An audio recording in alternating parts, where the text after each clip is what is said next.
कृष्णा दंडवत प्रणाम। हरे कृष्णा दंडवत प्रणाम, सब भक्तों को दंडवत प्रणाम प्रभु जी। कृष्णा प्रभु जी। अच्छा, तो चले सी करने वाले।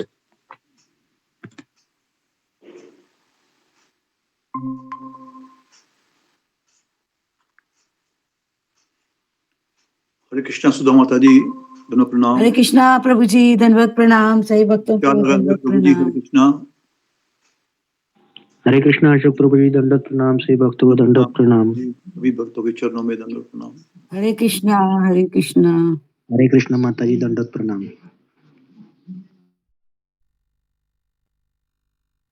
दंडवत प्रणाम प्रभु जी। हरे कृष्णा।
हरे कृष्णा सभी भक्तों को दंडवत प्रणाम। अशोक प्रभु जी, दंडवत प्रणाम।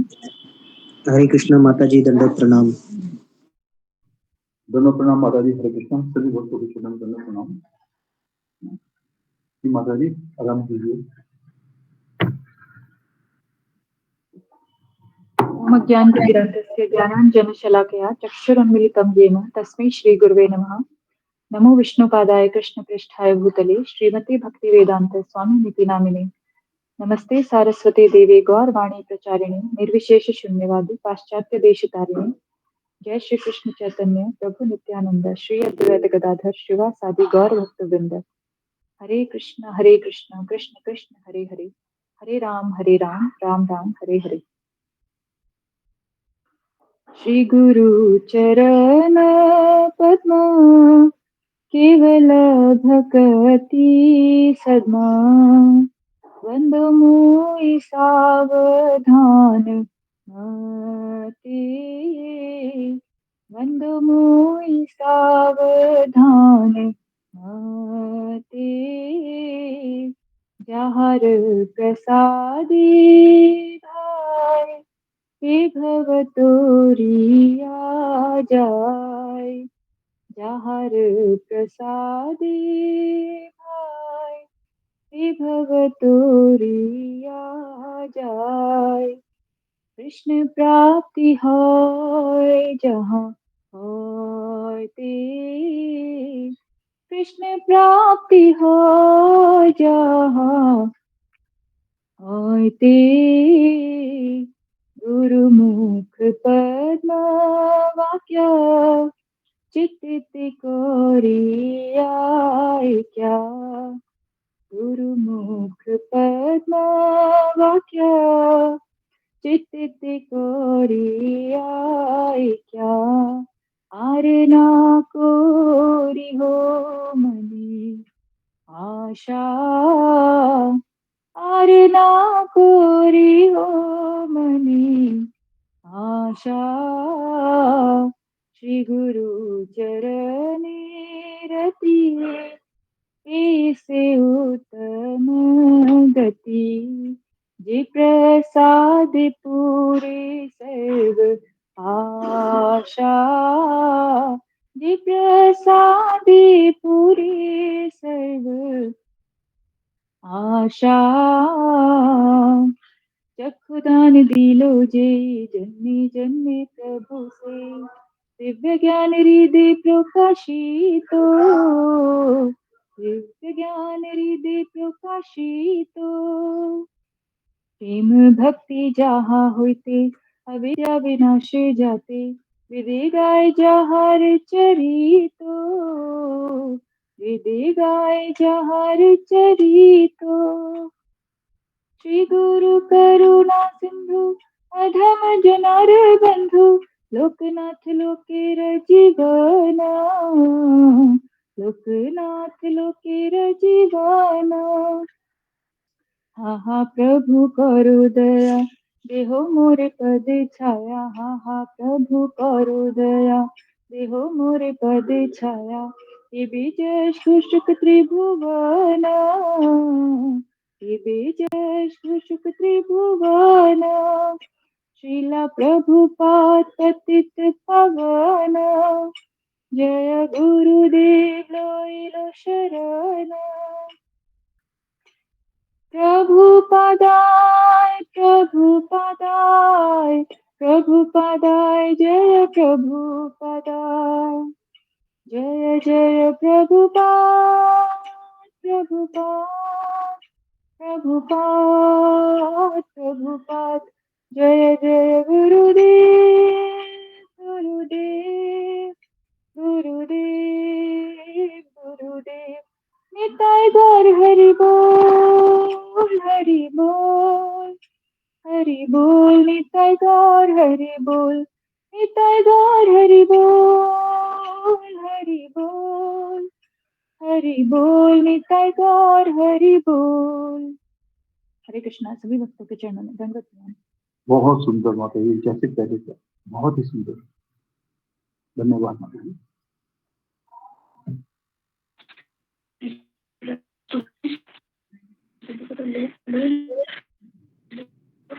हरे कृष्णा। धन्यवाद प्रणाम सभी को। दंडवत प्रणाम सभी भक्तों को, दंडवत हरे कृष्ण सभी भक्तों को दंडवत प्रणाम। प्रणाम माता जी, सभी भक्तों के चरणों में दंडवत प्रणाम। हरे कृष्णा सभी भक्तों को दंडवत प्रणाम। दंडवत प्रणाम प्रवीण प्रभु जी। हरे कृष्ण।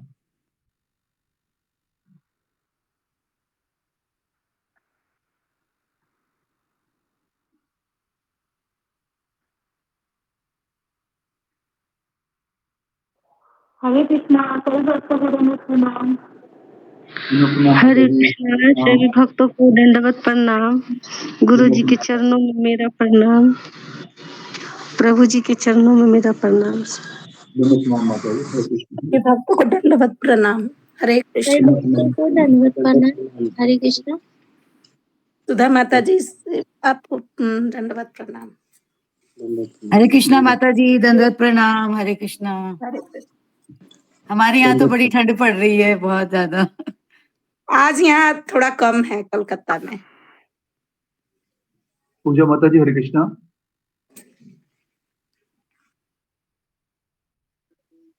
हरे कृष्णा प्रभु जी। जी माता जी। हरे कृष्णा। सभी भक्तों के चरणों में दंडवत प्रणाम। सभी भक्तों को दंडवत प्रणाम।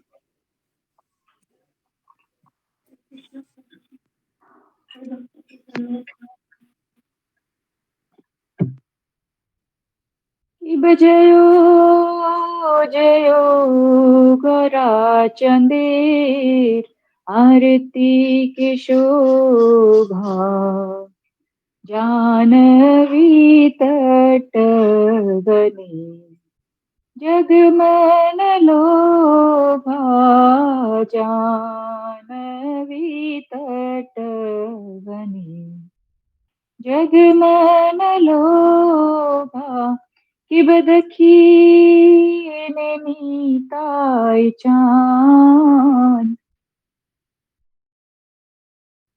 कामी गदाधर निकटे अद्वैत श्रीनी वास छत्रधार निकटे अद्वैत श्रीनी वास छत्रधार की बबुशी আছে करा चंदे रत्न सिंहासने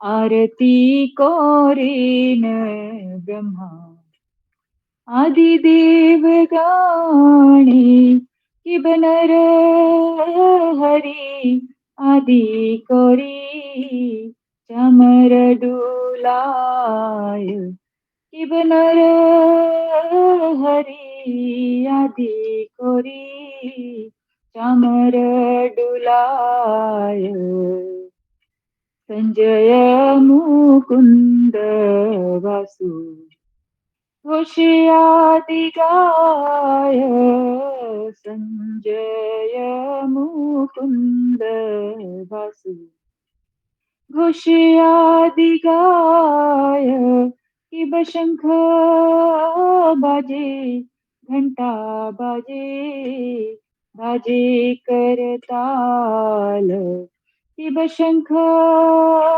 बाजे घंटा बाजे बाजे करताल मधुर मृदंग बाजे परम रसाल मधुर मृदंग बाजे परम रसाल इब बहु कोटि चंद्रजिनी वदन उज्ज्वल इब बहु कोटि चंद्रजिनी वदन उज्ज्वल गलदि शिवन माला करि झलमाल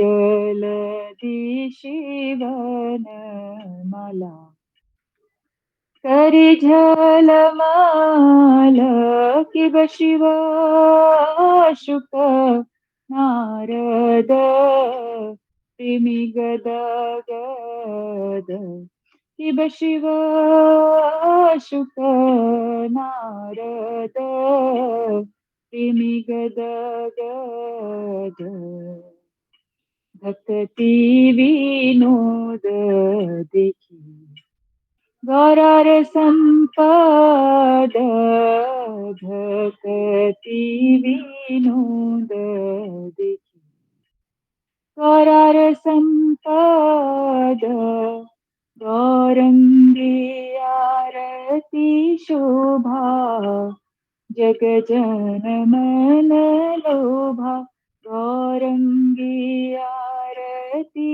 शोभा जग जन मन लोभा गौर निताय गौर निताय गौर निताय जय गौर निताय जय प्रभुपाद प्रभुपाद प्रभुपाद जय जय प्रभुपाद जय जय गुरुदेव गुरुदेव गुरुदेव जय जय गुरुदेव निताय गौर हरि बोल हरि बोल हरि बोल निताय गौर हरि बोल निताय गौर हरि बोल हरि बोल हरि बोल निताय गौर हरि बोल हरे कृष्णा दंडवत प्रणाम हरि बोल बहुत सुंदर माता जी, बहुत सुंदर। हरे कृष्णा। बहुत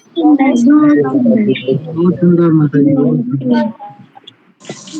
बहुत सुंदर माता जी, हरि बोल।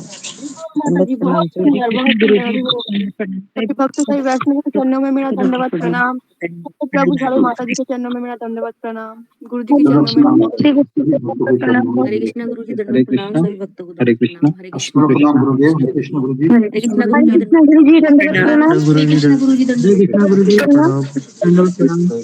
हरे कृष्ण गुरु जी दंडवत प्रणाम। हरे कृष्ण गुरु जी दंडवत प्रणाम। हरे कृष्ण, हरे कृष्ण। हरे जी, कृष्ण तो प्रणाम। मदन मोहन जी के दर्शन कीजिए सब लोग। हरे कृष्ण गुरु जी दंडवत प्रणाम।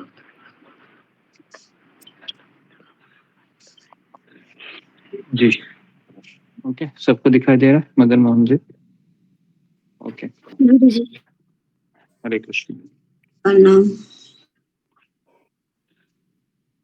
जयताम सुरतो पंगो मम मंद मतेर्गति मत सर्वस्व पदाम भोज श्री राधा मदन मोहनम।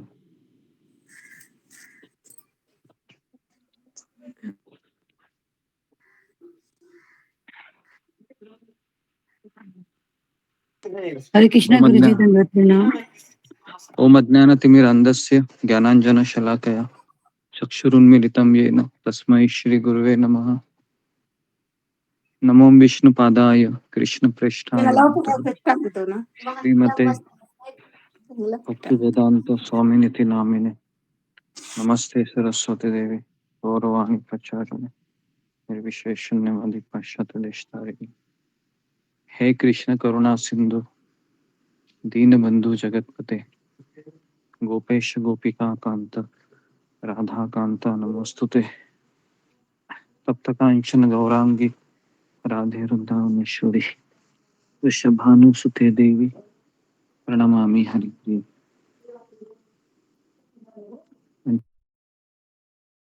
कृपा सिंधु पतितानां पावनेभ्यो वैष्णवेभ्यो नमो नमः। जय श्री कृष्ण चैतन्य प्रभु नित्यानंद श्री अद्वैत गदाधर श्रीवासादि गौर भक्त वृंद। हरे कृष्ण कृष्ण कृष्ण हरे हरे हरे राम राम राम हरे हरे। ओके, हरे कृष्ण। कुछ अनाउंसमेंट है, जल्दी कीजिए अशोक चावला। जी गुरुदेव, जी गुरुदेव, दंडवत प्रणाम गुरु जी। जी, हरे कृष्ण। गुरु जी, अंशु शर्मा माता जी की बहन टीना बहुत तकलीफ में है, प्रेग्नेंट है और तकलीफ काफी बड़ी हुई है उसकी। वह जीवन हारने की कोशिश भी कर रही है।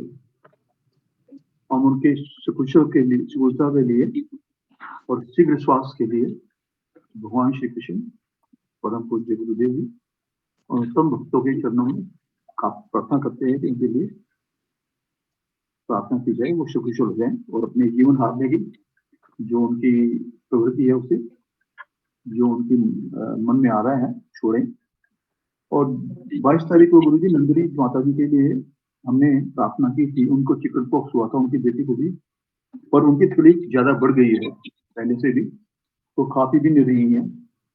तो उनके शीघ्र स्वास्थ्य के लिए भगवान श्री कृष्ण परम आदरणीय पूज्य गुरुदेव और सब भक्तों के चरणों में प्रार्थना करते हैं कि उनको आशीष दें और हम सभी भक्तों के आध्यात्मिक जीवन के लिए और उनके परिवारों के लिए, उनके स्वास्थ्य के लिए हम भगवान श्री कृष्ण, परम पूज्य श्री राजगोपाल जी महाराज, परम पूज्य श्री सदानंद स्वामी महाराज, परम पूज्य समस्त वैष्णवाचार्य, परम आदरणीय और पूज्य गुरुदेव और पूज्य भक्तों के चरणों में प्रार्थना करते हैं कि इनके लिए शुभ आशीष दे और प्रार्थना करें सबके लिए, सबके स्वास्थ्य के लिए और गुरुदेव के स्वास्थ्य के लिए पांचों को प्रार्थना करें। धन्यवाद गुरु जी। हरे कृष्णा।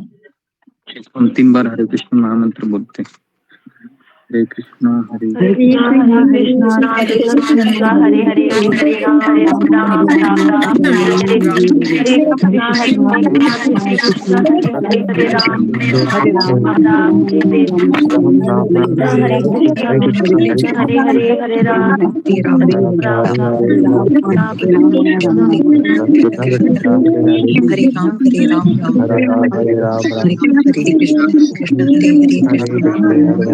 हरे हरे राम हरे राम राम राम हरे हरे हरे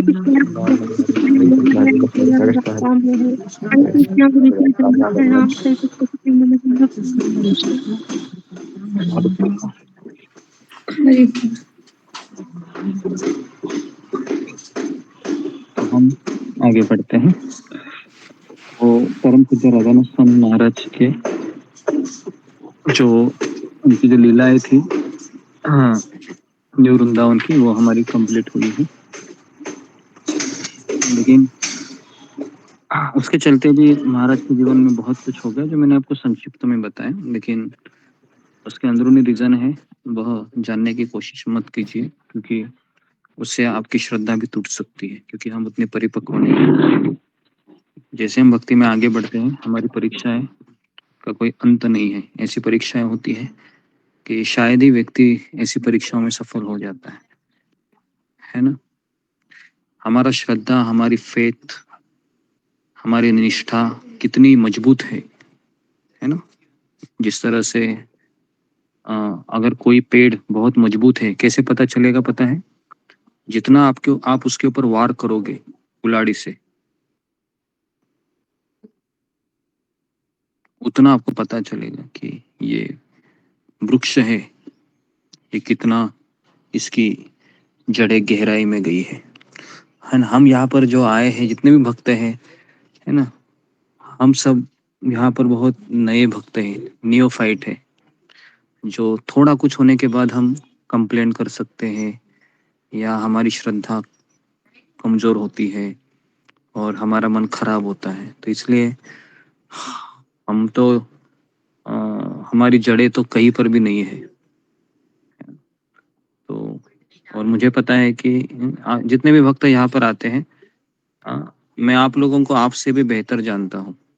जो भी भक्त यहाँ पर आते हैं, मुझे पता है हर एक भक्त है उसका कितनी श्रद्धा है ना, कितना समय तक वह कर सकता है, ये सब मुझे पता है ना। तो ऐसा मत समझिए कि मैं आपके बारे में नहीं जानता हूँ। आप लोगों से भी मैं ज़्यादा आप लोगों के बारे में जानता हूँ। तो इसलिए हमारी श्रद्धा, हमारा जो आसुरी मन है, ये हमारे ऊपर कई बार हावी हो जाता है ना। प्रवचन, अभी आप सोचो, अनो का सफर जैसा किताब सुनने के बाद भी है ना मन में संशय उत्पन्न होते हैं। तो सोचो हमारी क्या हमारा क्या हमारी निष्ठा है, क्या हमारा श्रद्धा है, क्या हमारा लेवल है। तो इसलिए जो व्यक्ति कंप्लेन करता है, खास करके भक्ति में, है ना, जिसको रोज एसोसिएशन मिलता है, तो ऐसा व्यक्ति है वह हम माया से पीड़ित है ना। या आज ही गौरांग प्रभु भागवतम क्लास दे रहे हैं, या अभी भी दे रहे हैं भागवत क्लास। बहुत सुंदर भागवत चल रही थी अभी। तो उसमें उन्होंने एक बहुत अच्छा एक स्टोरी सुनाया कि पतित पावन, इन शब्दों के ऊपर वो बोल रहे थे कि पतित पावन मतलब, उन्होंने कहा कि पता है कि ये गलत है, पता है ये गलत है, पता है ये सही नहीं है मेरे लिए,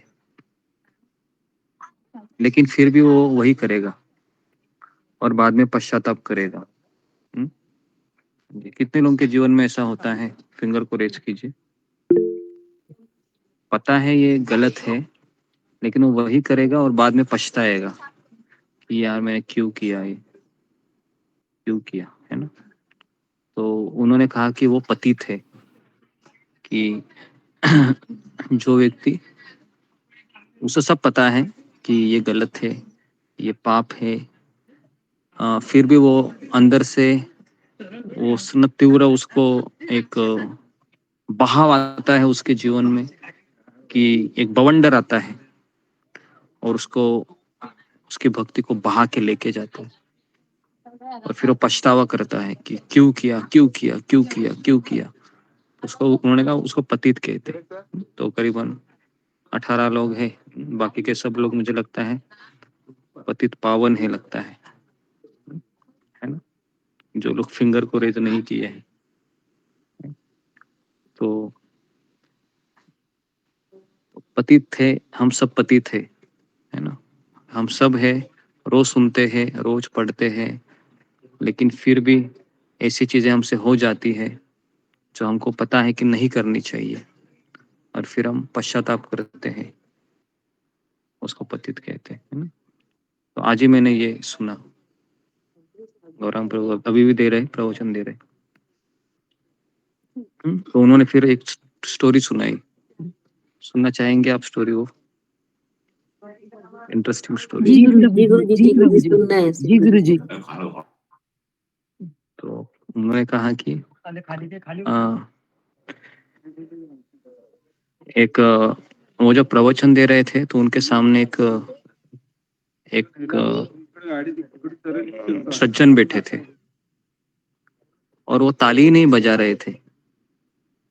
कीर्तन चल रहा था लेकिन ताली नहीं बजा रहे थे। तो गौरांग प्रभु जोर से बोल रहे थे, बजाओ बजाओ बजाओ, ताली बजाओ करके, लेकिन उसने कीर्तन खत्म होने तक ताली ही नहीं बजाया उसने। बाकी सब लोग बजा रहे थे। तो जैसे कीर्तन खत्म हो गया वो कोने में चला गया, है ना, रूम के कोने में, और क्या कर रहा था पता है? फिर उसने तंबाकू लिया, है ना, और जोर जोर से ताली बजाने लगा, है ना, ऐसे खट खट, पता है ना, आपने देखा होगा ट्रेन में वगैरह सब जगह पर, जैसे हाथ में तंबाकू लेते तो जोर जोर से ताली बजती। तो गौरांग प्रभु गए उसके पास और कहा कि भाई तुम कीर्तन में तो बिल्कुल ताली नहीं बजाए और अभी तो जोर जोर से ताली बजा रहा है ना। तो फिर उसने पहली बार अपना मुंह खोला और बताया कि आपको पता है ये क्या है? तो गौरांग प्रभु बोले, हाँ इसको तंबाकू कहते हैं। तंबाकू नहीं है, बोलते ये संजीवनी बूटी है, बोलते। क्या बोलता है वो? संजीवनी बूटी है। जब लक्ष्मण जब बेहोश हुआ था ना, तो हनुमान जी यही गए, हनुमान जी जो वनस्पति लाने के लिए गए थे ना, वो यही थी वो, है ना। तो मेरे दादाजी मुझे सुनाया करते थे बचपन में, है ना, और वो भी बीच बीच में, है ना, ऐसे ताली मारते थे मेरे दादाजी, है ना। तो जब मैंने उनको पूछा कि ये संजीवनी बूटी का क्या हुआ था, तो उसके बाद उन्होंने कहा कि ये संजीवनी बूटी ही नाक को लगाई गई थी लक्ष्मण जी के, तब जाके उसको होश आया। तो इसके लिए आप मेरा अपमान कर रहे हैं। तो गौरांग प्रभु बोले, बाप रे बाप रे, भारत में लोग इंद्रिय तृप्ति भी करते हैं और फिलोसॉफी भी झाड़ते हैं, उन्होंने कहा, है ना। तो भारत में ये सब चीजें बहुत ज्यादा होती है। तो उन्होंने कहा कि हम इतने पतित हैं कि हम गलत चीज करने के बाद भी भारत में उसको क्या क्या करते हैं, हम सर्टिफिकेट देते कि नहीं? हम आप में से कितने लोगों ने ऐसा देखा है? शायद आप भी देते होंगे, है ना, भक्ति में आने से पहले देखा है आपने ऐसे लोग जो गलत चीजों को भी बोलेंगे, अरे ये क्या बोल रहे हो तुम। जैसे इसने कहा ये तंबाकू नहीं है, क्या है?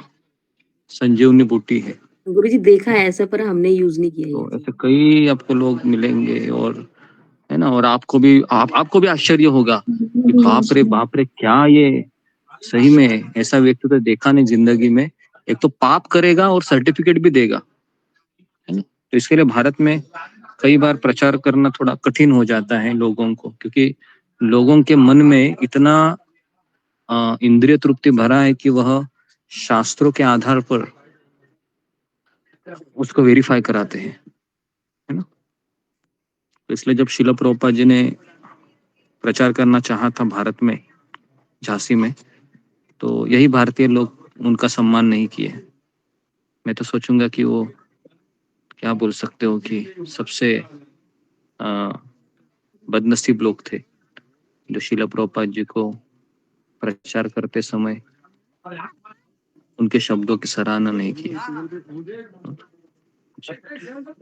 तो ये कुछ मैंने चीजें आपको बताई। अभी हम मूल विषय पर जा रहे थे, है ना। तो आज से हम नई किताब के ऊपर चर्चा करने जा रहे हैं। तो आपको मैं ऑप्शन दे रहा हूँ कि हम क्या पढ़ना पसंद करेंगे। कि करुणा के सागर किताब है मेरे पास, और दूसरा है भागवतम है, फर्स्ट कैंटो। तो दोनों में से करुणा के सागर है, कितने लोगों को पढ़ना है फिंगर को रेज कीजिए। करुणा के सागर, जो हमने करीबन आधा कंप्लीट किया था। जी ओके जी, तो करुणा के सागर है, ये मैक्सिमम लोगों को पढ़ना है। ठीक है, तो फिर मुझे लगता है कि ज़्यादा 35 से भी 35 ज़्यादा लोग हैं, आधे लोग तो सुन ही नहीं पा रहे होंगे, तो इसलिए हम इसको कंप्लीट करते हैं।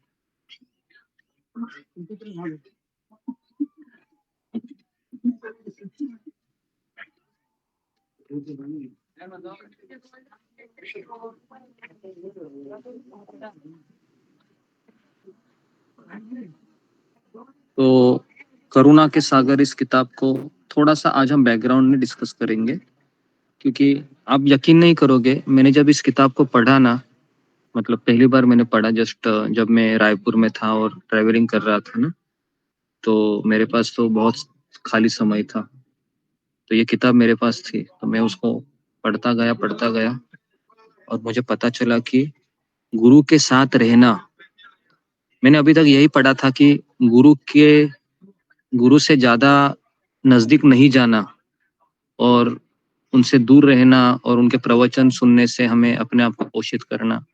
लेकिन जब मैंने इस किताब को पढ़ा तो मुझे पता चला कि गुरु के साथ रहना ये भी एक बहुत बड़ा सौभाग्य है,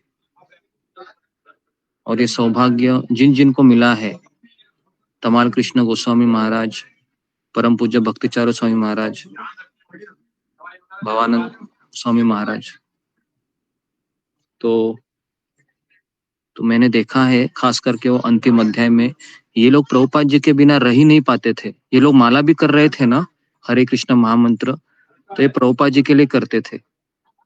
मतलब इनको भगवान श्री कृष्ण से भी ज्यादा शिला प्रभुपाद जी के प्रति ऐसा आकर्षण था कि,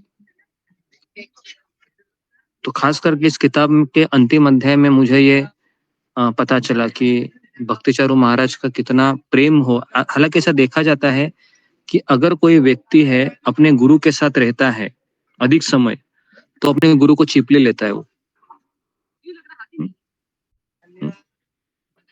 लेकिन मैंने इस किताब को पढ़ा तो भक्तिचारू स्वामी महाराज हमेशा शिला प्रभुपाद जी के साथ ही रहते थे, लेकिन उनका जो प्रेम है, उन्होंने लिखा है कि मेरा दिन ब दिन बढ़ता ही जाता था। तो फिर बाद में मैंने इसके ऊपर मैंने कम से कम 1 घंटा मैंने अपने नोट्स लिखे। फिर इस किताब को पढ़कर आंखें बंद करके पेन और पेपर लिया और मैंने अपनी भावनाएं उसमें व्यक्त की कि कैसे ऐसे हो सकता है। तो फिर उसमें मुझे पता चला कि उन्होंने जो सपने में प्रभुपाद जी ने आकर कहा था ना, आपको याद होगा कि जब उस किताब को पढ़े थे ना, भक्ति रसामृत सिंधु, तो उस किताब को पढ़ने के बाद शिला प्रभुपाद जी उनके सपने में आए थे, और आपको याद होगा कि उन्होंने सपने में शिला प्रभुपाद जी से क्या कहा था? जी, कोई बताएगा? फिंगर को रेज कीजिए। जी गुरुजी। क्या कहा था उन्होंने? फिंगर को रेज कीजिए। शिला प्रभुपाद जी से क्या कहा था? जी सुलेखा। हरे कृष्णा गुरुजी, दंडवत प्रणाम। उन्होंने कहा था कि मैं अपना पूरा जीवन आपके चरणों, आपको समर्पित करना चाहता हूँ, ऐसा मेरा दिल चाहता है, ऐसा।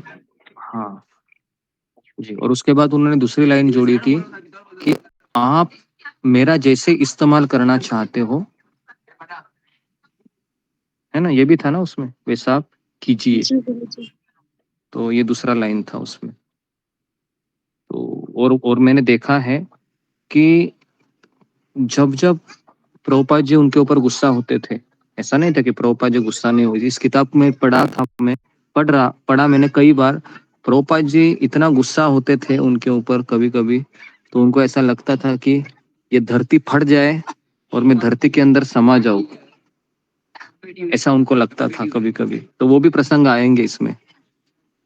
तो इस किताब को मुझे, अगर आपको अनोखा सफर, ये किताब मेरा सबसे फेवरेट किताब है और हमेशा रहेगा। लेकिन ये किताब है करुणा का सागर, ये सही में, ये अगर आप, मैं जब अंतिम अध्याय पढ़ रहा था तो कंटिन्यू मेरे आंखों में आंसू आ रहे थे। मैं सोच रहा था कि कैसे ऐसे इनको इतना बड़ा कृपा मिला भक्ति चारू महाराज को। और भक्ति चारू महाराज की भी क्या मनोभावना थी, प्रभुपाद के लिए वो सब कुछ करने को तैयार थे, सब कुछ। उनका पेशाब, टॉयलेट, दवाई, मालिश, भोजन सब किया उन्होंने। बाप रे बाप रे, मैंने सोचा कि कितने भाग्यवान थे वो। लेकिन एक समय ऐसा था कि याद है ना आपको कि वो ट्रेन में जब उनका सफर हुआ था ना, पहली बार वो ट्रेन में मिले थे, तो भवानंद महाराज ने उनको मिलवाया था। और उसी समय पहले ही मीटिंग में उन्होंने आदेश दिया था। क्या आदेश दिया था? कि तुम मेरी किताबों का बंगला में अनुवाद करो। ऐसे ही था, ऐसे ही था। ठीक है, तो जी शुरू करेंगे। तो थोड़ा सा मैंने आपको बैकग्राउंड बताया इसका, तो शुरू करता हूँ मैं। परम पूज्य भक्ति चारू महाराज के चरण कमलों में बारंबार प्रणाम करता हूँ कि वो मेरे शिक्षा गुरु की तरह है, जिन्होंने मुझे ये सिखाया कि आध्यात्मिक गुरु के साथ किस तरह से रहना चाहिए, किस तरह से सेवा करनी चाहिए। तो इस किताब के जरिए मुझे पता चला, और इस किताब को पढ़ने के बाद परम पूज्य भक्ति चारू स्वामी महाराज के बारे में मेरा और निष्ठा और तीव्र हो गई, है ना। तो भक्ति चारू स्वामी महाराज, देखिए ऐसे नहीं है कि हम भक्ति मार्ग में हमारे आध्यात्मिक गुरु का तो अलग ही रोल रहता है हमारे हृदय में, है ना। लेकिन इस मार्ग पर हम कई लोगों से मिलते हैं, कई भक्तों से शिक्षा भी लेते हैं, तो ये भक्त हमारे हृदय में विराजित होते हैं। लेकिन आध्यात्मिक गुरु का जो स्थान होता है वो अलग ही होता है ना। तो उसका कोई तोड़ नहीं होता है। तो आप ऐसा मत समझिए कि प्रभुपाद के बहुत सारे शिष्य हैं, और मैं प्रभुपाद जी के बहुत सारे शिष्यों से इंस्पायर हूँ, प्रेरित हूँ। तो भक्ति चारू स्वामी महाराज है, परम पूज्य जयप्रताप स्वामी महाराज है, परम पूज्य गोपाल कृष्ण स्वामी महाराज, इनकी भी मैंने जीवनी पढ़ी है, सुनी है, तो इनके बारे में भी मैं काफी प्रेरित हूँ। लेकिन मेरे आध्यात्मिक गुरु जो राधानाथ स्वामी महाराज है, तो इनके बारे में तो मैं ज्यादा ही मैंने जानकारी प्राप्त की है। और कभी भी मुझे इनके बारे में अगर बताना चाहेंगे राधानाथ स्वामी महाराज के बारे में, तो मैं बिना कुछ सोचे, बिना कुछ कहे, मैं 2 से 3 घंटा में ऐसे ही बोल सकता हूँ, है ना, अपने गुरु के बारे में। तो ये प्रभुपाद के प्रति जो इनके शिष्यों का जो समर्पण है ना, ये देखने के बाद ही मुझे ये लेसन प्राप्त हुआ कि मेरे लिए कृष्ण बाद में है, कृष्ण नहीं भी मिले तो भी चलेगा मुझे, लेकिन मुझे मेरे पहले गुरु है, वो मेरे लिए पहले है। तो उनके प्रवचन सुनना, उनको देखना, उनके चरणों में फूल अर्पित करना, यही मेरी पूजा है ना। और उन्हीं के कृपा से मुझे कृष्ण मिल सकते हैं, है ना। कोई व्यक्ति कृष्ण का कितना भी भजन करेगा, उसको कृष्ण नहीं मिलेंगे, ये मेरा खुद का कंडीशन है। लेकिन अगर हम भक्त और गुरु की सेवा करेंगे तो हमें कृष्ण बहुत जल्दी मिलेंगे, और यही सारे सार है, क्योंकि ये परम पूज्य राधानाथ महाराज के शब्द है। ठीक है, तो इसको हम शुरू करते हैं। करुणा के सागर।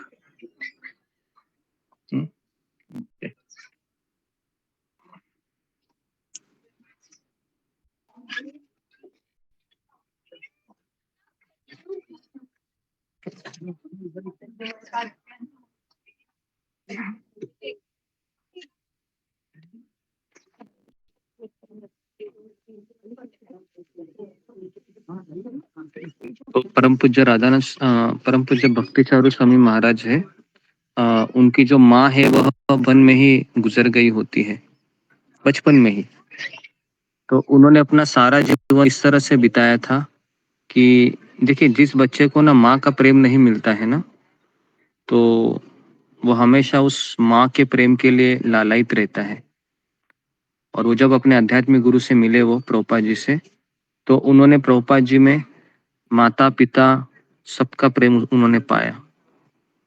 तो इसलिए उन्होंने इस किताब का नाम भी, मैं सोच रहा था कि इस किताब का नाम उन्होंने ऐसा क्यों दिया, करुणा के सागर। करुणा के सागर तो किसको कहा जाता है? करुणा सिंधु किसको कहा जाता है? कृष्ण भगवान को। कृष्ण को कहा जाता है करुणा सिंधु।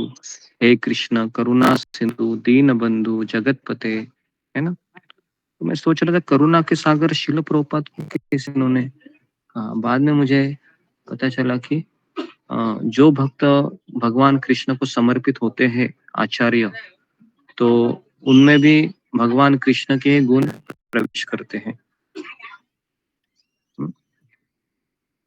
जी, तो इस किताब को तो भक्तिचारू महाराज जब बचपन में छोटे थे तो उनकी माँ गुजर गई, कोई उनको बीमारी हुई थी तो उनको अलग रखा गया था। कौन सी बीमारी हुई थी, किसी को याद है? टीबी जी। टीबी हुआ था, है ना। तो भक्तिचारू महाराज ये बहुत ही बुद्धिमान छात्र थे उस समय, और अपनी माता की मृत्यु होने के पश्चात वह बहुत ही अपने आप को अकेले अनुभव कर रहे थे, क्योंकि पिताजी के ऊपर इतना स्नेह नहीं था उनका। अक्सर हम देखे गया है कि पुत्र का अपनी माँ के प्रति ज्यादा स्नेह होता है और पुत्री का अपने पिता के प्रति बहुत स्नेह होता है ना। तो ये नेचुरल है, ये इसमें कोई ये नहीं, क्योंकि पुरुष का स्त्री के साथ, का पुरुष के साथ वो आकर्षण हमेशा रहता है, वो अलग अलग रिश्तों में वह दिखाई देता है। ऐसा एक पति पत्नी का और एक रिश्ता होता है, और माँ और बेटे का और बेटा का रिश्ता, है ना। तो ये रिश्ते होते हैं, लेकिन रिश्तों का फाउंडेशन हमने यही देखा है कि वह स्वार्थ भरा होता है। पिताजी भी चाहता है कि फिर मेरी बेटी की शादी मेरे अनुसार ही हो, है ना। तो वो भी फिर गलत है ना। तो निस्वार्थ होना चाहिए, खास करके जो कि आध्यात्मिक जीवन में ही पाया जाता है। जो भी है, तो मैं अपने आप को संभाल नहीं पा रहा था उस समय, और मैं कोलकाता की ट्रेन पकड़कर ऐसे ही चला गया। तो पुलिस वाले ने पकड़ा और मेरे पिताजी को फोन घुमाया कि आपका लड़का यहाँ पर देखो। कोलकाता से काफी दूर मुझे एक रखा गया था उधर। तो पिताजी को फोन करने के पश्चात फिर पिताजी वहां पर आ गए और मुझे ले गए। तो बचपन से मैं माँ को खोज रहा था मेरे जीवन में, है ना। उसके बाद फिर उन्होंने कहा कि मैं यूरोप में चला गया। फिर यूरोप में मैंने कॉलेज में पढ़ाई किया, है ना। और पढ़ाई करने के बाद फिर मैं इराक में चला गया। वहां पर मैंने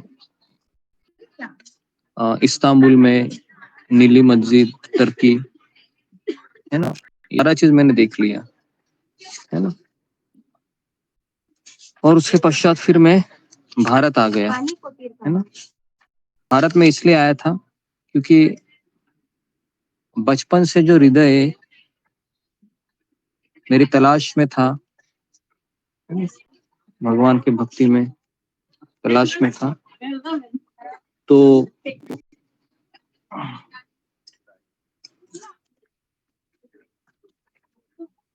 उसके लिए मैं हमेशा, मेरे मन में एक सवाल होता था कि कौन है भगवान जिन्होंने ऐसी दुनिया बनाई, जो बचपन में मेरी माँ से मैं जुदा हो गया, है ना। तो इस तरीके से मैं सवालों के उत्तर खोज रहा था अपने जीवन में, और मैं इसके लिए मैंने सोचा कि मुझे कोई गुरु चाहिए, क्योंकि उनको उतना कन्विक्शन था कि कृष्ण मुझे इस प्रश्न का उत्तर नहीं दे सकते, क्योंकि कृष्ण तो शास्त्रों में यही कहे हैं कि तुम्हें किसी आध्यात्मिक गुरु के आश्रय में जाना चाहिए। तो लेकिन आध्यात्मिक गुरु कहाँ मिलेंगे, इसकी उनको कोई जानकारी नहीं थी, कोई नहीं, है ना। तो फिर इन्होंने भारत आने का संकल्प किया,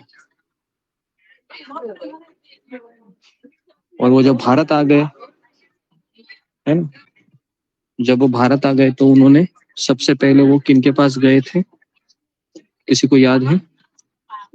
उन्होंने अपनी यात्रा कहाँ से शुरू की थी? ऋषिकेश। ऋषिकेश जी, ऋषिकेश में गए थे। याद है क्या, नहीं आप भूल गए? याद है? किन किन को याद है ये सब चीजें? फिंगर को रेस किनको किनको याद आ रहा है ये किताब, क्योंकि हमने 20-25 दिन पहले इसको थोड़ा सा कंप्लीट किया था। अचानक राधानाथ स्वामी महाराज का आविर्भाव आया तो फिर हम 25 दिन महाराज की चर्चा की। देखिए आपको पता है क्या, आप इतना सारा चीज है ना, आपको पता चल रहा है ना, ये सारी चीजें भक्ति में ना 10-15 साल आने के बाद पता चलती है, जो अभी आप सुन रहे हैं। तो आपको पता है क्या, आप ये सुन रहे हैं, राधानाथ महाराज का स्टोरी आपने सुना, अनोखा सफर, न्यू वृंदावन की लीलाएं है, जो राधानाथ महाराज के शिष्यों को भी पता नहीं है कि महाराज इस तरह से जीवन जिए हैं, है ना। बहुत कम शिष्यों को पता है ये सब चीजें, लेकिन उन्होंने आपने वो सुनी। प्रभुपाद लीलामृत सुना आपने, भागवतम का फर्स्ट कैंटो हमने कवर किया, भगवत गीता हम 2-3 बार कवर किए। आपको क्या लगता है कि भगवान कृष्ण आपसे कोई अपेक्षा नहीं करेंगे? क्या लगता है आपको? आपसे भगवान की बहुत ज्यादा अपेक्षाएं हैं, क्योंकि आप सब लोग हैं, बहुत सुन रहे हैं। समझ में आ रहा है आपको ये चीज? क्या आपने ऐसा कभी सोचा कि मैं रोज सत्संग करूंगा तो मुझे कृष्ण संतुष्ट होंगे, लेकिन कृष्ण मेरे से अपेक्षा भी करेंगे क्या नहीं? क्या आपने ऐसा सोचा? कृष्ण क्या अपेक्षा करेंगे आपसे? कृष्ण हमेशा एक ही अपेक्षा करते हैं कि तुम हमेशा मेरी भक्ति में बने रहो और अपनी तीव्रता को बढ़ाओ। ठीक है, तो इसलिए ये चीज समझना बहुत जरूरी है। और जो व्यक्ति है इतना सुनने के बाद भी सुबह जपा में नहीं आता है, तो उसकी तो भगवान कठिन परीक्षा लेते हैं, उसके जीवन में बहुत प्रॉब्लम आते हैं। फिर ये हमने देखा है हमारे ग्रुप में, है ना। जीवन में बहुत, जो व्यक्ति सुबह का जपा मिस किए हैं या करता है, तो उसके जीवन में भगवान और ज्यादा प्रॉब्लम देते हैं। कितने लोगों के जीवन में ऐसा हुआ है कि जपा आप सुबह में नहीं किए हैं, या करना छोड़ दिया है, या करने का विचार किया, तो जीवन में बहुत सारी समस्या आने लगी और वापस कृष्ण ने आपको ट्रैक पे लाया। ओके, सुमिता सिन्हा बताएगी, बताओ कैसे हुआ। हरे कृष्णा गुरुजी, दंडवत प्रणाम गुरुजी। गुरुजी ये होता है गुरुजी, अगर सुबह का जपा अगर छूट जाता है, अभी भी जैसे कि अगर पूरा भी नहीं होता, अगर 16 माला भी नहीं होता है ना, तब भी बहुत स्ट्रगल होता है। मतलब पूरा दिन लग जाता है और मन बहुत मतलब कि क्या बोलते हैं, मतलब इरिटेटिंग टाइप का लगता है कि कुछ काम नहीं हो रहा है, भागे जा रहे हैं लेकिन कुछ काम नहीं हो रहा है। ना तो ऑफिस का काम होता है, ना घर का कुछ, मतलब सब कुछ बैलेंस बिगड़ जाता है, मन ठीक नहीं रहता गुरुजी, बेसिकली गुरुजी। हरे कृष्णा गुरुजी, दंडवत प्रणाम। तो हाँ, तो ये जिसने समझ लिया ना कि मेरा जपा अगर नहीं हुआ 16 माला, तो मेरा पूरा दिन है इम्बैलेंस हो जाएगा, मुझे चिड़चिड़ गुस्सा सब आएगा, है ना।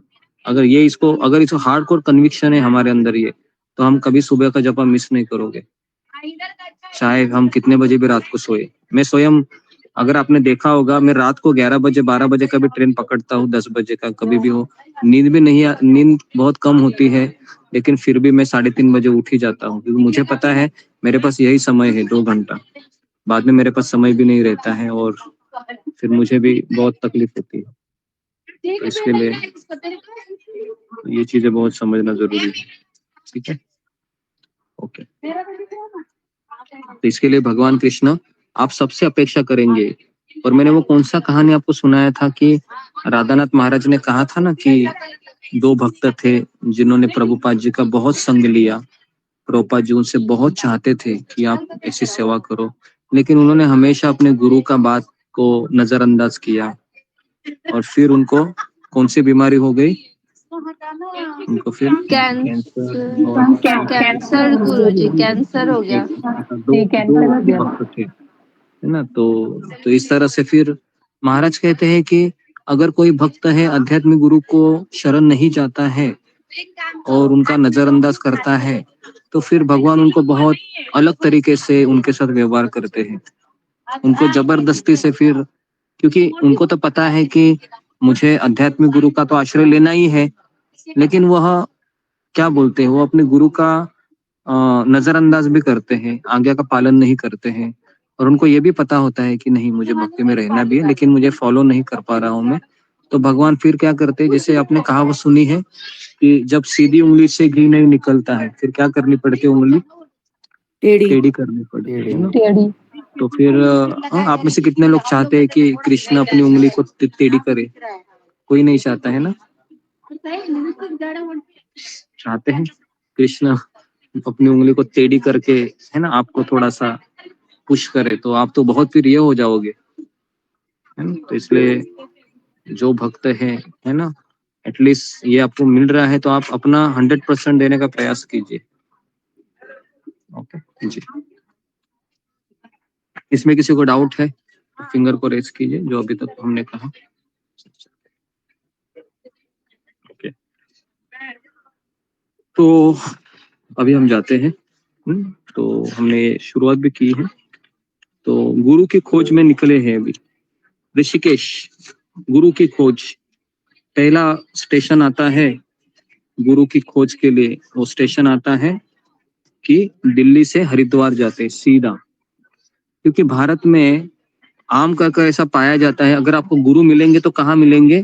हरिद्वार, ऋषिकेश, क्योंकि वहां पर ही साधु मैक्सिमम भारत में कहाँ पाए जाते हैं, आपको पता है कहाँ साधु ज्यादा पाए जाते हैं? तो ऋषिकेश, ऋषिकेश हरिद्वार। तो इसके लिए उनको लगा कि गुरु कहाँ मिलेंगे मुझे? हरिद्वार, ऋषिकेश। तो इस तरह से तो उन्होंने ये कहा था कि मेरी दादी से मैंने सुना था कि जब वो कुंभ मेला देखने के लिए यहाँ आई थी हरिद्वार में, तो उन्होंने मुझे सुनाया था कि यहाँ पर ही आध्यात्मिक गुरु मिलते हैं। तो पहली शाम में नदी के घाट पर गया था, तो वहां पर मैं रोमांचित हो गया। और तो और फिर मैं अगले दिन फिर मैं आनंदमयी आश्रम के, आनंदमयी माँ के, है ना, आश्रम में चला गया। जो उनका गुरु था, जो उनका शिष्य था, उनका नाम था चिदानंद। तो वो अपने, है ना, जो उनकी जो ये थी, क्या उनका नाम था, गुरु थी आनंदमयी माँ। आप में से कितने लोगों ने आनंदमयी माँ को देखा है फेस टू फेस?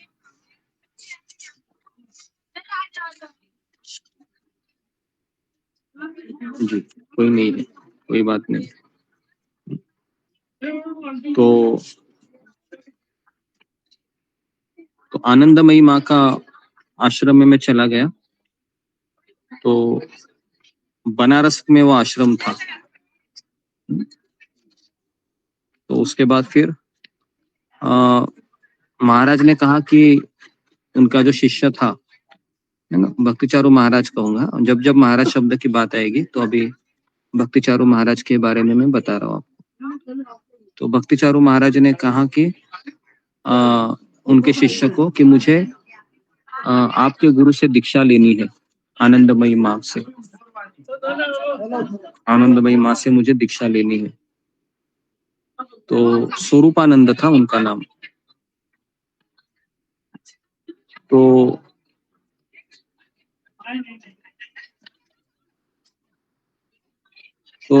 स्वरूपानंद ने मुझे आनंदमयी माँ से मिलने के लिए उनके कमरे में लेके गया। और जब उनको कमरे में लेके गया, आपको बाहर से आवाज आ रहा है क्या सबको ज्यादा? जी गुरुजी आवाज कुछ आ रही है गुरुजी। ठीक है जी गुरुजी आ रही है। तो आज 25 अक्टूबर है ना, 25 दिसंबर है ना। तो बहुत सारे लोग आए हैं जगन मोहन जी के पास। मैं थोड़ा नीचे जाता हूँ क्योंकि ज्यादा भीड़ होगी अभी, क्योंकि 25 दिसंबर है आज। तो कल यहाँ पर 10,000 लोग आए थे संडे, तो आज तो बहुत लोग आ सकते हैं जी। तो अभी ये जगह सही है। तो अभी आपको आवाज आ रहा है बैकग्राउंड नॉइज? अभी नहीं आ रही होगी?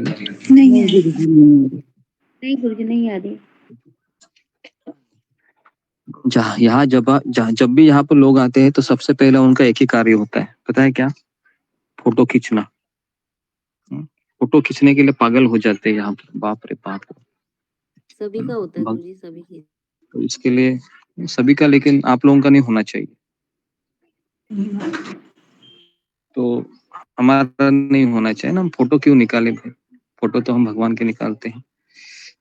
तो जो व्यक्ति अपना फोटो खींचने में बहुत लालायित होता है ना, समझने का कि वो पतित है, समझने का पतित है। हाँ, हमारा फोटो किसी आध्यात्मिक व्यक्ति के साथ निकालना वो अलग चीज होती है, लेकिन सहेलियों के साथ, फ्रेंड के साथ, ये सब मटेरियल है। ओके, तो इस तरीके से जब आनंदमयी आश्रम के पास आनंदमयी माँ से मिला है, तो उसने महाराज को देखा और मुस्कुराते हुए घोषणा की कि यह इस आश्रम का व्यक्ति नहीं है। क्या कहा उसने? ये यहाँ का व्यक्ति नहीं है, इसकी जगह कहीं और है। जब वो वहां पर शरण लेगा ना, तो पूरा जगत इसके चरणों में आ जाएगा। मैं वापस कह रहा हूँ कि कई सारी चीजें ना आध्यात्मिक जीवन में हमको ज्ञात नहीं होती है कि मेरे जीवन में आगे क्या हो, लेकिन भगवान ने हम सबके लिए एक सुंदर योजना बनाई है। लेकिन उस योजनाओं के लिए हम अपरिचित होते हैं, हमें पता नहीं होती है कृष्ण की क्या योजना है। अगर हम उस चलने के लिए अगर हम कटिबद्ध अपने आप को करते हैं, मतलब करना ही है, भले मेरे मन में संशय है, भले मेरा मन इसको स्वीकार नहीं कर पा रहा है, लेकिन मुझे पता है कि मुझे यही करना है। तो ऐसी अवस्था में है ना, आपको पता है क्या, जब परम पूज्य राधानाथ महाराज जब प्रीचिंग करते हैं ना, तो कई चीजें आती है। जैसे अभी एक 4 साल की लड़की को कैंसर हुआ, भक्त की लड़की थी, और वो शरीर छोड़ दिया। बहुत भक्तों ने प्रार्थना किया उसके लिए, लेकिन शरीर छोड़ दिया। तो उस भक्त का पिताजी महाराज के पास आकर कहते हैं, महाराज मेरी बेटी तो बहुत इनोसेंट थी, उसने कभी पाप नहीं किया अपनी जिंदगी में। तो भगवान ने उसके साथ ऐसा क्यों किया? महाराज कह रहे कि सारे प्रश्नों के उत्तर नहीं होते हैं, उसका पिछला जन्म हमको पता नहीं है, और ऐसा भी हो सकता है कि भगवान ने आपकी बेटी को ज्यादा उधर सेवा में लगाना चाह रहे थे, इसके लिए जल्दी ले गया हो। तो इसके लिए आध्यात्मिक जीवन में हर प्रश्न का उत्तर मत खोजिए कि मेरे साथ ऐसा क्यों हो रहा है करके। कुछ चीजें समय के ऊपर छोड़ना सीखिए। जो व्यक्ति नहीं करता है ना, वो भक्ति छोड़ देता है। हर प्रश्न के उत्तर ढूंढने का प्रयास मत कीजिए भक्ति में। जो हो रहा है इतना समझिए कृष्ण की इच्छा से हो रहा है, और कृष्ण मेरे जीवन में कुछ तो अच्छा चाहेंगे ही। अगर इस वाक्य पे अगर हमारा भरोसा है तो हम चलेंगे, क्योंकि ये मार्ग ही ऐसा है कि कांच के टुकड़ों और एक क्या बोल रहे हो कि है ना, धार तेज जो अस्त्र होते हैं, उसके ऊपर से हमको चलना है ना। तो चोट आएगी तो आप सवाल मत करना कृष्ण को, कृष्ण चोट क्यों आई मुझे, तो ये सवाल मत पूछिए, क्योंकि आगे गुलाब जामुन मिलने वाला है। क्या मिलने वाला है आगे? गुलाब जामुन, भगवत धाम मिलने वाला है आपको। तो सवाल मत पूछिए कि अरे पैर क्यों कट गया, अरे उंगली क्यों कट गई। तो कहाँ लिखा है कि भगवान ने कि आपको है ना फूलों की चद्दर में है ना नाचते गाते भगवत धाम जाना है? ऐसा लिखा है कहाँ पर? भगवान कहीं नहीं लिखा है ना। आपको चलना है तो कांच कंकड़ पत्थर, ये मेरे शब्द नहीं है, ये भी राधानाथ महाराज के शब्द है, मेरा शब्द कुछ नहीं है। मेरे को इतना आता भी नहीं है कविता करना और ये सब बोलना। जो महाराज से सुना है मैं आपको रिपीट करा रहा हूँ। तो ऐसा ही है ये रास्ता। जब ये प्रवचन सुनता हूँ तो पता चलता है कि कितना भयानक रास्ता है ये। तो इसलिए 20 साल हो गए, आप सोचिए मेरे साथ क्या क्या नहीं हुआ होगा। मैं अभी तो कुछ बताया नहीं, बताऊंगा तो आपके होश उड़ जाएंगे, है ना। तो जैसे जैसे भक्ति में आगे जाते हैं ना, बहुत सारी चीजें होती है जो हमको भी पता नहीं चलते मेरे साथ क्यों हो रहा है कृष्ण ये। लेकिन मैंने सवालों का उत्तर ढूंढने का प्रयास नहीं किया। मैंने यही सोचा, मेरे आध्यात्मिक गुरु को मैंने वचन दिया है, मैं उसका पालन करूंगा, चाहे कुछ भी हो रहा हो, मरते दम तक यही करूंगा। चाहे मुझे घर से निकाल दिया जाए, या फिर मुझे खाने के लिए भी कुछ ना मिले, या कुछ भी हो, ऐसी परिस्थिति हो, मैं यही करता रहूंगा, ये मैंने ठान लिया है। और इसी के चलते मैं यहाँ पर आया हूँ। लेकिन भगवान सब कुछ देते हैं, सब कुछ करते हैं। तो जी, तो इस तरीके से आनंदमयी माँ के आश्रम में जब आकर उनको ये प्राप्त हुआ, और इस वाक्य का महाराज कहते हैं कि मुझ पर वज्र के समान आघात हुआ, है ना। और मैं उनकी भविष्यवाणी से शर्मिंदा भी हुआ और हताश भी हुआ, ये ऐसा क्यों बोल रही है? तो मैंने कहा कि आप मुझे शिष्य स्वीकार करो ना, मेरा मन ऐसा बोल रहा था, मैं आपके लिए दीक्षा के लिए आया हूँ, लेकिन मेरा अहंकार इसकी इजाजत नहीं दे रहा था। मेरा अहंकार बोल रहा है नहीं, इनसे दीक्षा मत लो। तो इस तरीके से फिर मैंने सोचा कि मुझे यहाँ से जाना चाहिए। देखिए, आध्यात्मिक जीवन में ऐसा मत सोचिए कि आध्यात्मिक जीवन में हमेशा लड्डू मिलेंगे, नहीं। आध्यात्मिक जीवन में ज्यादा करेले की सब्जी ज्यादा मिलती है, लड्डू नहीं मिलते हैं। समझ में आ रहा है आपको? आध्यात्मिक जीवन में करेले की सब्जियां ज्यादा मिलती है। पता है क्यों करेले की सब्जियां मिलती है ज्यादा? कौन बताएगा? सिंगर को रेस कीजिए। करेले की सब्जी ज्यादा क्यों मिलती है आध्यात्मिक जीवन में?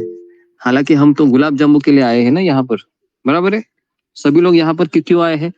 गुलाब जामुन चाहिए ना, बराबर है? ये संसार मुझे करेले की सब्जी दे रहा है, तो एटलीस्ट कृष्ण मुझे गुलाब जामुन दे दो, है ना? मुझे करेले का सब्जी, लेकिन कृष्ण तो करेले या सब्जी तो रोज खिलाते हैं फिर जी। तो ये मेरा सवाल है कि क्यों खिलाते? ओके, बताइए बताइए बताइए, क्यों खिलाते हैं? पनीर पकोड़ा और क्या क्या है, मुझे इतना नाम नहीं आते, सुना है जो बता रहा हूँ। फिर है संदेश है, रबड़ी है, खाजा है, तो ये सब है, बहुत अच्छा लगता है। लेकिन रसगुल्ला है ना? जी जी। तो जी बताइए। हाँ ओके जी। रीना सिंह।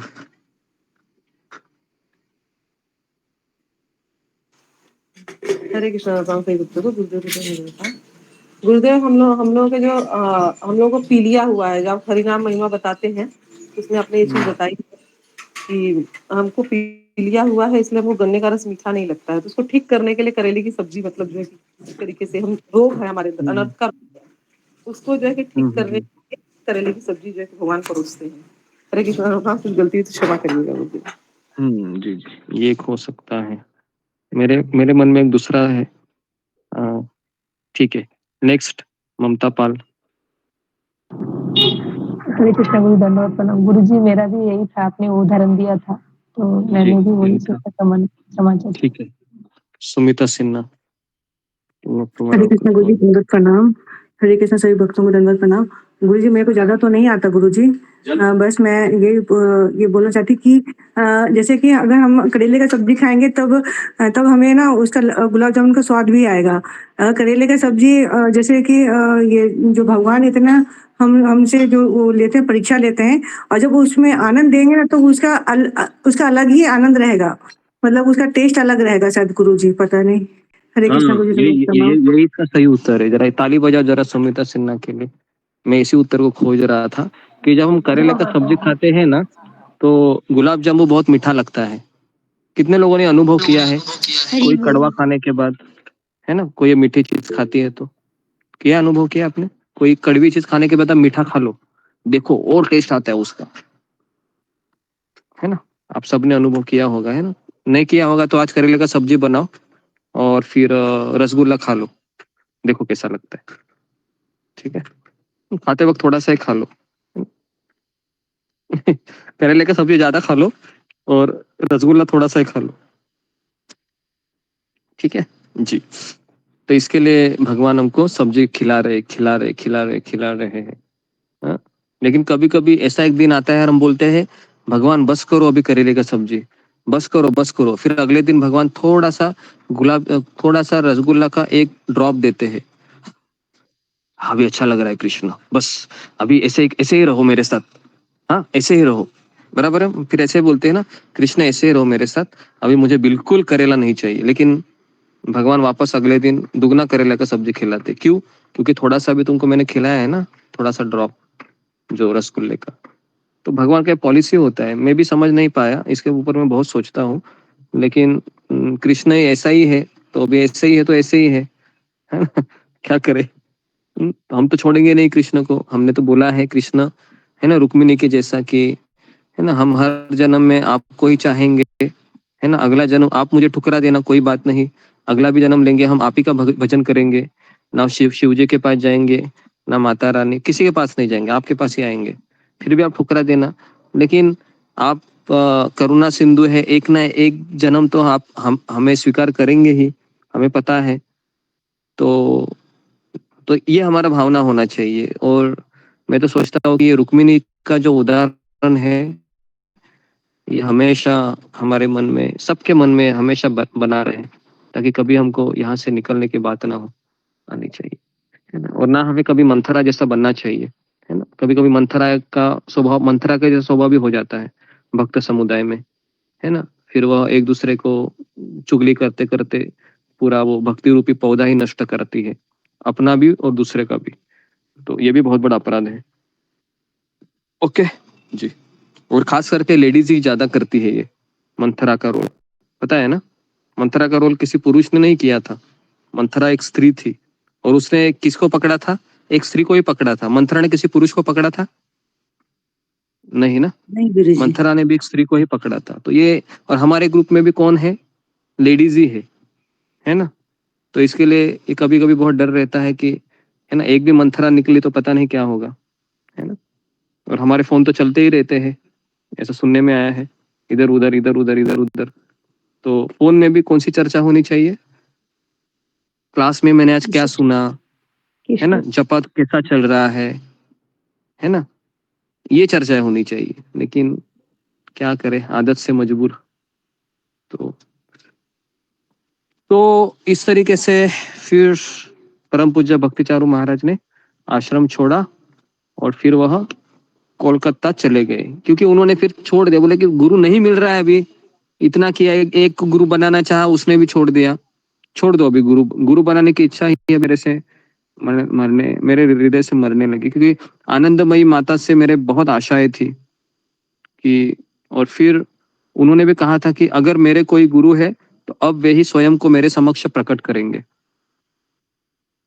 तो इस तरीके से फिर एक उनका मित्र था, है ना, प्रसून, और उसकी जर्मन प्रेमिका इस्कॉन से जुड़ गई थी, है ना। तो लेकिन जब उन्होंने देखा प्रसून को, तो बहुत साफ सुथरा दिखता है, उसने मुंडन किया था, चेहरे का तेज भी था।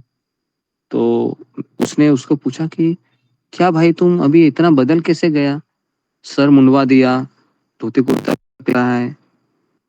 तो उसने कहा कि जब मैं बर्लिन में था ना, तो मैंने ईशोपनिषद किताब पढ़ी थी। समझ में आ रहा है, मैंने ईशोपनिषद किताब पढ़ी थी, और उसके चलते फिर मैंने इसको ज्वाइन करने का विचार किया।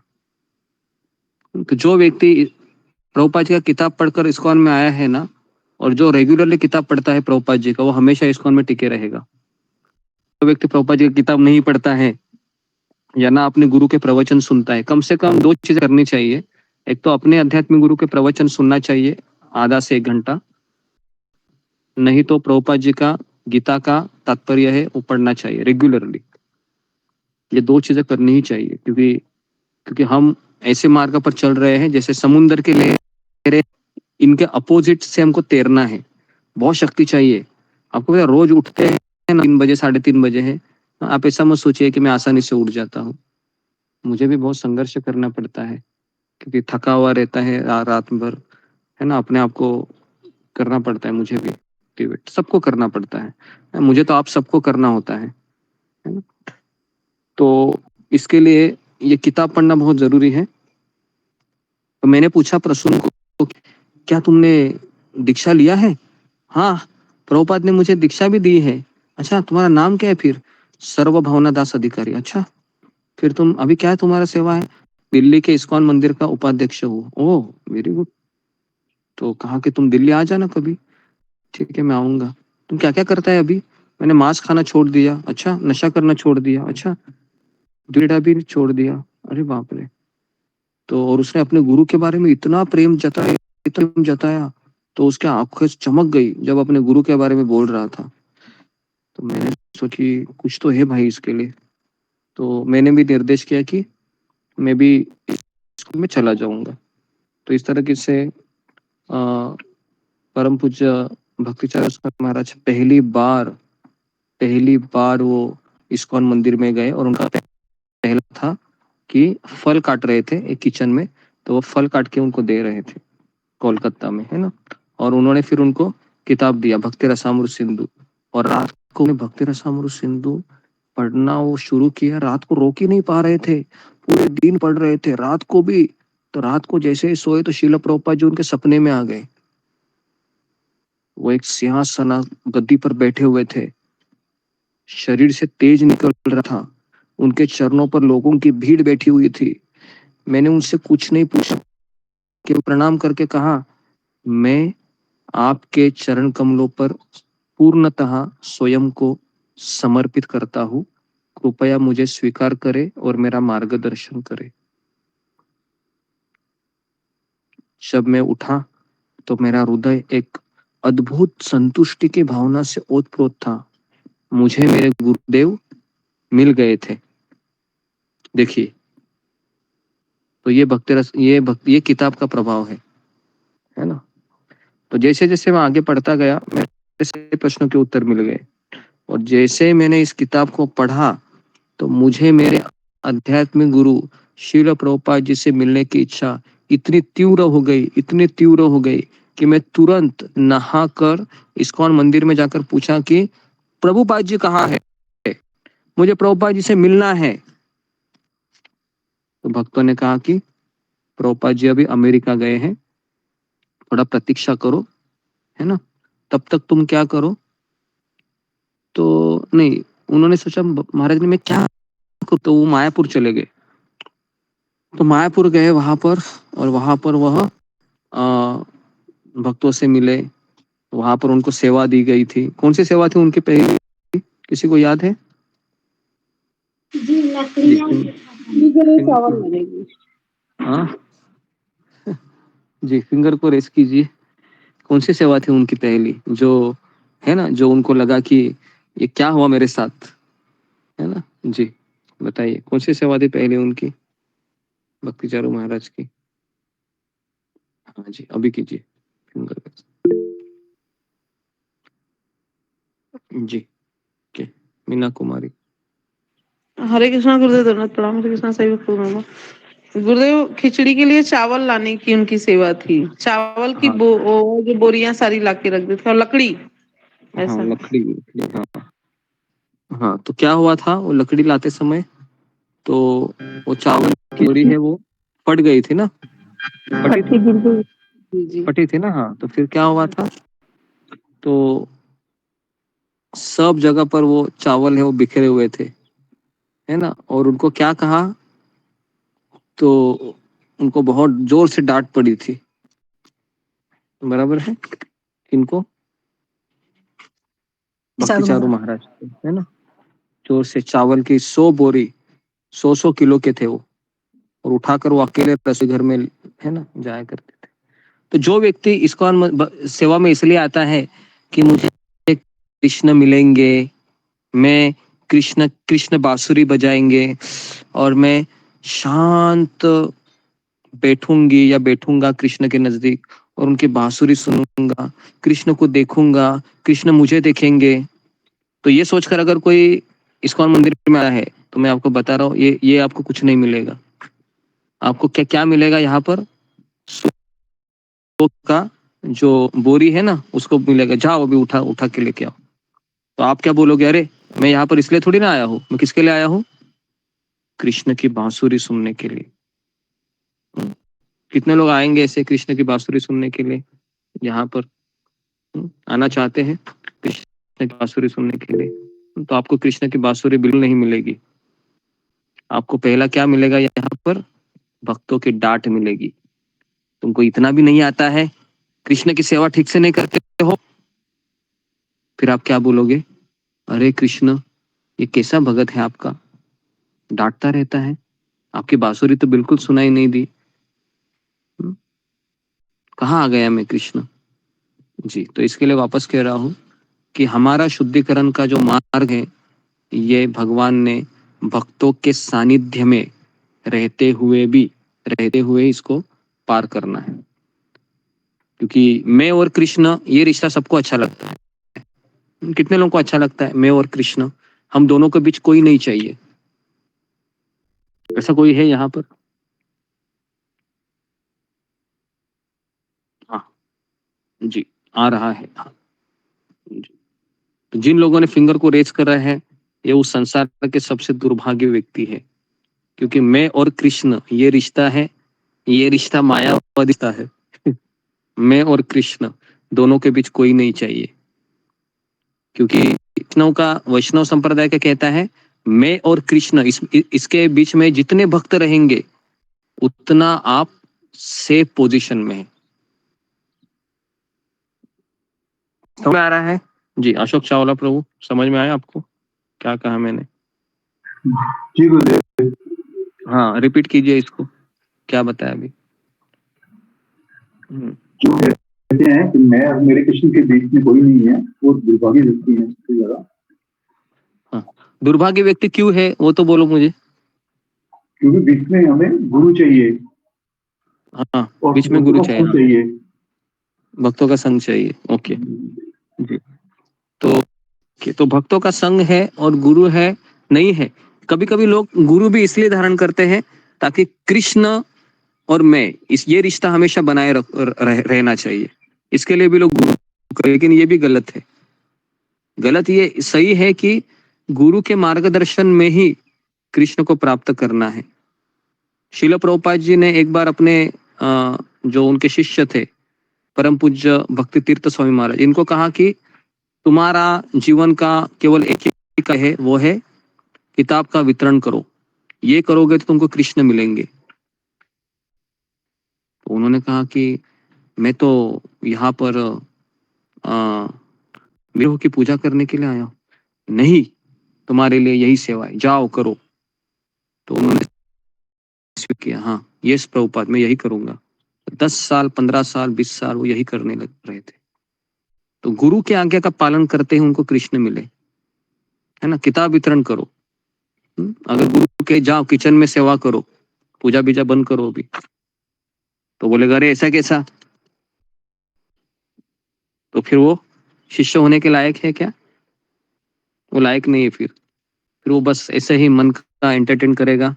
कृष्ण बोलेंगे कभी उससे? कृष्ण तो कभी नहीं बोलेंगे, है ना। तो इसलिए कृष्ण की कृपा से कौन मिलते हैं? गुरु मिलते हैं, और गुरु की कृपा से कृष्ण मिलते हैं, कृष्ण ये जिनका क्लियर नहीं है इतना बार बार सुनने के बाद भी, तो फिर पता नहीं कैसे होगा फिर। ओके, तो इस तरीके से फिर अचानक इनको पता चला भक्तिचार्य स्वामी महाराज को कि प्रभुपाद जी आ रहे हैं। तो जोर से वो दौड़ते चले गए। प्रभुपाद जी आए तो अचानक उनको रोका गया। क्या भाई, क्यों आ रहे हो? प्रभुपाद जी से मिलना है।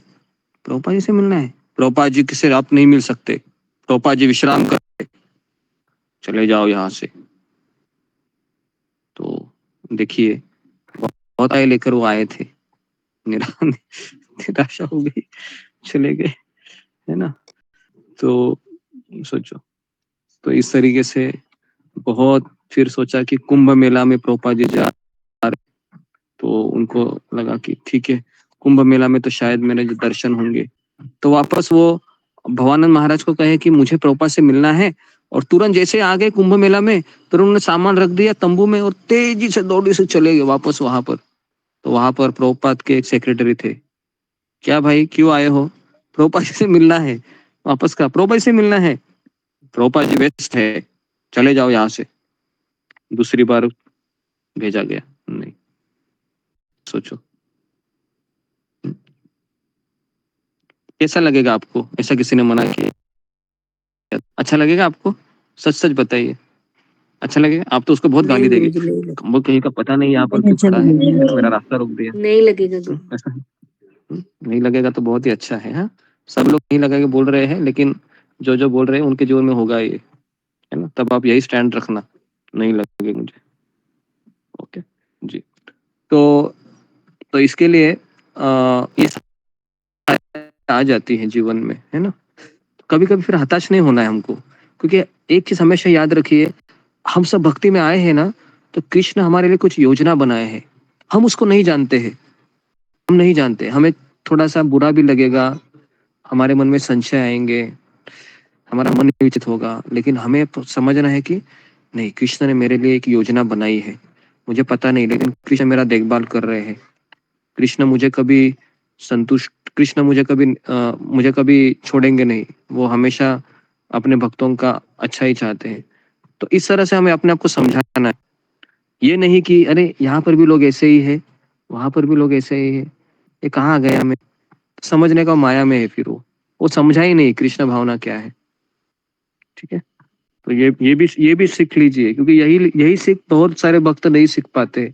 इसके लिए पता है, एक भक्त मंदिर में आया था, उसको प्रसाद ही नहीं मिला, या उसको डबल रसगुल्ला दे रहे थे, सबको दो दो दिया और उसको एक ही दिया, तो उसने कहा यहाँ भी पार्शियलिटी होती है, बिल्कुल नहीं है इस्कॉन मंदिर में, छोड़ दो उसने इस्कॉन मंदिर में आना। क्यों? एक गुलाब जामुन नहीं मिला। इसको क्या कहें, फुलिशनेस कहेंगे ना, मूर्खता।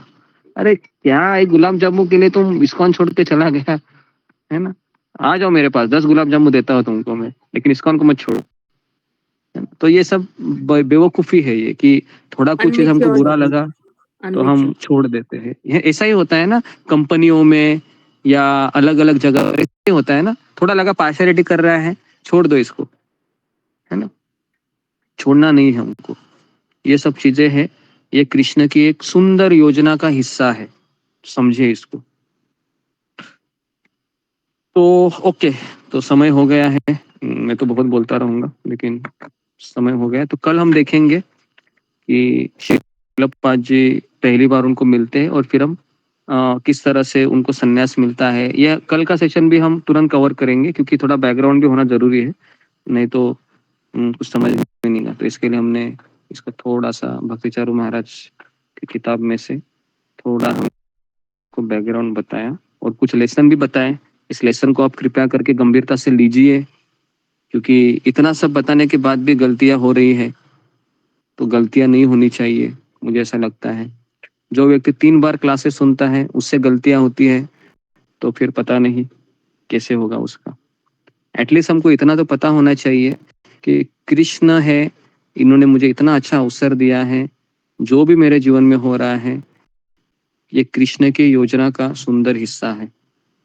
तो और मुझे जो प्रश्न हो रहे हैं उसके लिए मैं प्रतीक्षा करूंगा, और बिलीव मी, आपको इसके बहुत सुंदर उत्तर मिलेंगे अगर आपने प्रतीक्षा की तो, है ना? ठीक है, तो यहाँ पर मैं रुकता हूँ।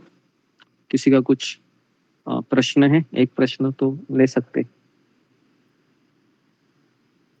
अगर नहीं है जी। ओके, मोनी कुमारी बोलो, जल्दी जल्दी। हरे कृष्ण गुरुजी, दंडवत प्रणाम। सब वैष्णव भक्तों दंडवत प्रणाम। गुरुजी, जब हालात के आगे हम झुक जाते हैं, ऐसी परिस्थिति आ जाती है हमारे सामने कि हमें वो सब नहीं करना चाहिए लेकिन करना पड़ जाता है, तो क्या हमें कृष्ण सपोर्ट नहीं करेंगे या फिर वो हमारा साथ नहीं देंगे? बस यही प्रश्न था मेरा। हम जब रेगुलेटरी प्रिंसिपल को ब्रेक करते हैं किसी के दबाव में आकर, तो फिर कृष्ण हमारा साथ नहीं देंगे, खास करके क्योंकि हमारे नियमों का हमें किसी भी हालत में भंग नहीं करना चाहिए, पहली बात, है ना? उसको हमको बरकरार रखना है, तो उसमें हमको कभी लापरवाही नहीं होनी चाहिए किसी भी हालत में। परिस्थिति के सामने झुकने का अर्थ है कि हम फिर कृष्ण को ना बोलते हैं और परिस्थिति को हाँ हाँ कहते हैं, तो ऐसा नहीं होना चाहिए। या फिर हमको उचित मार्गदर्शन लेते रहना चाहिए, कि स्वयं निर्णय नहीं लेना चाहिए अगर नहीं समझ में आ रहा है तो। जैसे अर्जुन ने कृष्ण की शरण ली भ्रमित अवस्था में, हमारा भ्रमित मन हमेशा हमको भ्रमित आशा ही देगा, उस भ्रमित आशाओं के नीचे हम हमेशा दबे हुए अपने आप को अनुभव करेंगे। ठीक है, ओके, तो यहाँ पर मैं रुकता हूँ। आप सबका बहुत बहुत धन्यवाद। शीला प्रभुपाद की जय। परम पूज्य जय की जय।